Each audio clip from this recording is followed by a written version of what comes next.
एक सुनहरे भारत की ये छोटी सी झांकी है।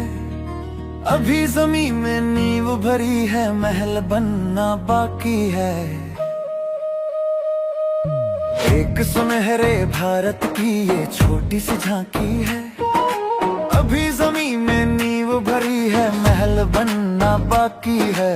मुश्किल से तुम मत घबराओ, बाधाओं को गले लगाओ। नए भारत का जज्बा लेकर हिम्मत कर आगे बढ़ जाओ। अभी तो चलना सीखा है, हवा में उड़ना बाकी है। अभी जमीन में नींव भरी है, शेष महल बल बाकी है। एक सुनहरे भारत की ये छोटी सी झांकी है। अभी जमीन में नींव भरी है, महल बनना बाकी है।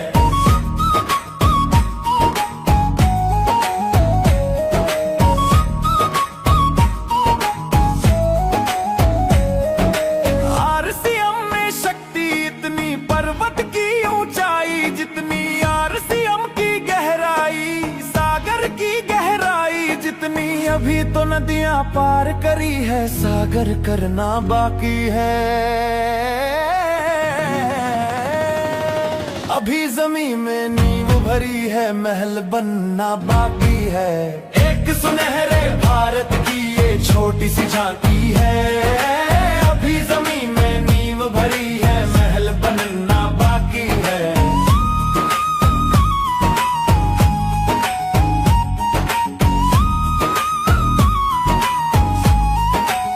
सच्चाई से, नैतिकता से अपने और अपने परिवार के सपनों को अगर पूरा किया जा सकता है तो उसका एक ही जरिया है आरसीएम।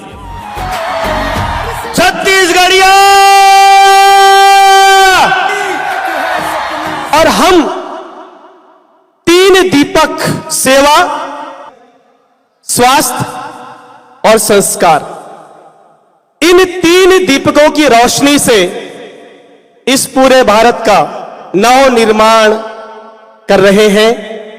मैं बहुत सौभाग्यशाली मानता हूं खुद को कि मैं इस मिशन का एक सच्चा सेवक हूं। स्वास्थ्य को प्राथमिकता दीजिए और संस्कार ऐसे डालिए अपने बच्चों में गुरुकुल के माध्यम से कि वो संस्कार आपके बच्चों में जाए और वो संस्कार आरसीएम की पहचान बन जाए कि भारत 2047 में दुनिया के नेतृत्व करने वाला शक्तिशाली भारत, महाशक्तिशाली भारत बने। और वो महाशक्तिशाली भारत बनाए कि हम सब के जिम्मेदारी है, अपन अपन क्षेत्र में जम के मेहनत करे के जिम्मेदारी है।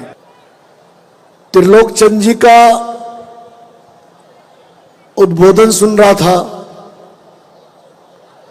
तो ऐसा लग रहा था कि इस मंच से कोई संत सामने आए हुए भक्त जनों को संबोधित कर रहा है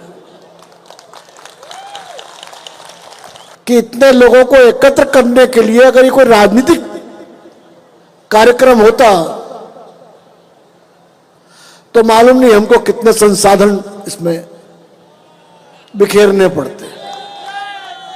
त्रिलोक चंद जी कि आपने 25 साल में इतना यश कमाया है।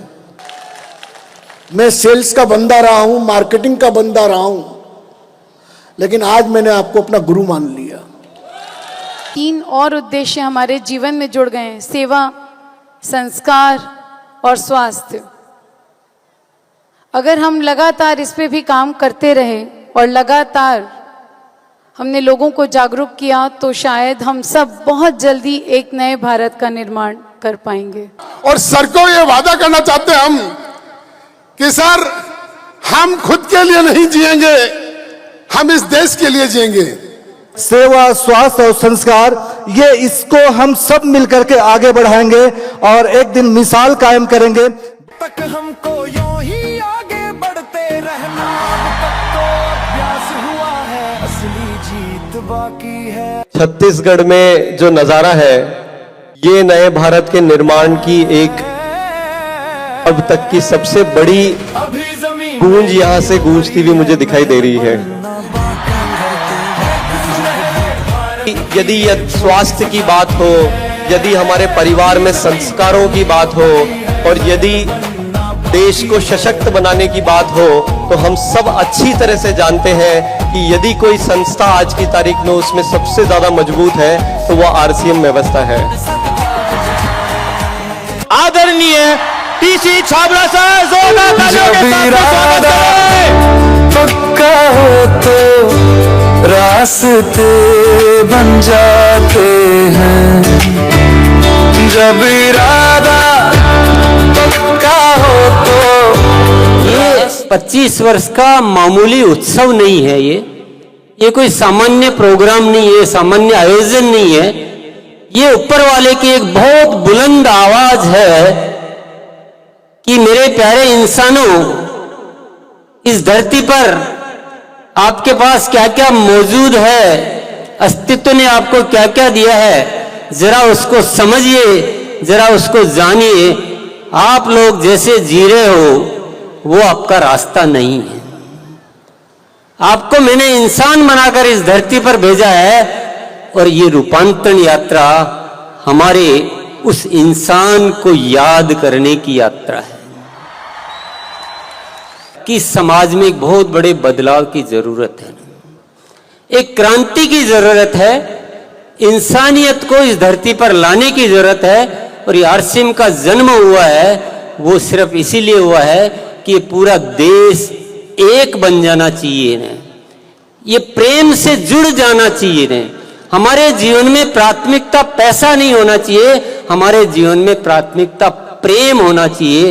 हम कृष्ण ने गीता में कहा था कि अगर आपको जो चाहिए वो प्राप्त करना है तो आप करो वह जो मैं कहता हूं। आरसीएम भी यही कहता है, आप सिर्फ प्रेम करो